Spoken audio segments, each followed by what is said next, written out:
بسم الله الرحمن الرحیم. الحمد لله الصلاة والسلام علی رسول الله. اما بعد، السلام علیکم و رحمت الله و برکاته. بینندگان گرامی، دوستان گرامی، امام ابن قیم رحمه الله در کتابشان طاهر ساختن، پاک ساختن انسان را به دو تقسیم میکند.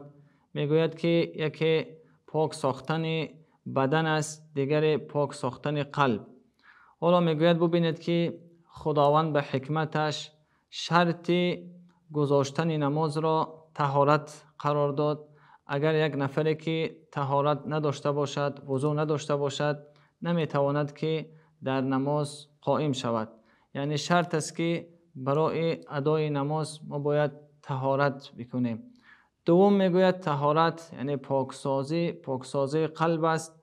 اگر یک نفری را که قلبش پاک نباشد و داخل جنت شده نمیتواند. یعنی قلبش پاک نباشد به معنای که در قلبش نفاق باشد، در قلبش کبر و حسد و کینه پرورش کند. و شرط گذاشته شرع که اگر نفری که میخواهد داخل جنت شود، باید قلب خود را از نفاق و از شرک و از کفر و از کبر پاک سازد. پس امام میگوید که اگر ما هر دو این پاکسازی را که یکی پاکی بدن است که به آب می انجامد، وقتی ما طهارت میکنیم به آب خود را پاک میسازیم. دوم پاکسازی قلب است که به توبه می شود او را پاک ساخت. اگر هر دو این یکجا شود، انسان در این صورت ارزش پیدا می کند که نزد خداوند قائم شود و دعا کند، مناجات کند و هر مسئله را که می خواهد از خداوند بپرسد و نماز خود را برپا دارد.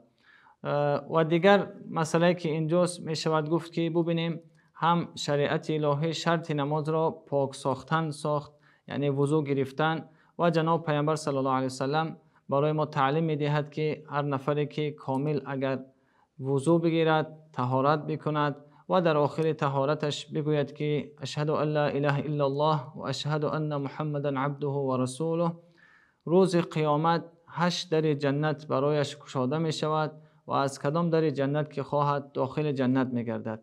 و دیگر دعایی که می بینیم که بعد از طهارت برای ما آموخته شده است که جناب پیامبر صلی الله علیه وسلم فرمودند که نفری که طهارت کند و بعد از طهارت این دعا را بخواند که اللهم اجعلنی من التوابین و اجعلنی من المتطهرین، خداوند مرا از جمله توبه کنندگان و از جمله پاک شدگان بگردان.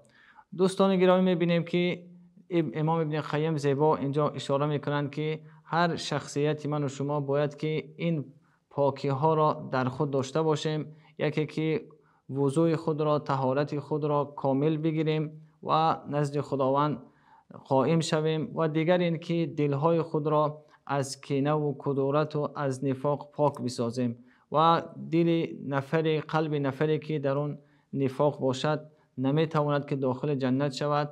پس این نفاق و این کبر و حسد را از قلب تنها میتوانیم که به توبه دور بسازیم و الله مهربان را دعا کنیم که خداوند هم بدن ما را و هم قلبهای ما را از همه ناپاکی ها پاک بسازد. و السلام علیکم و رحمت الله و برکاته.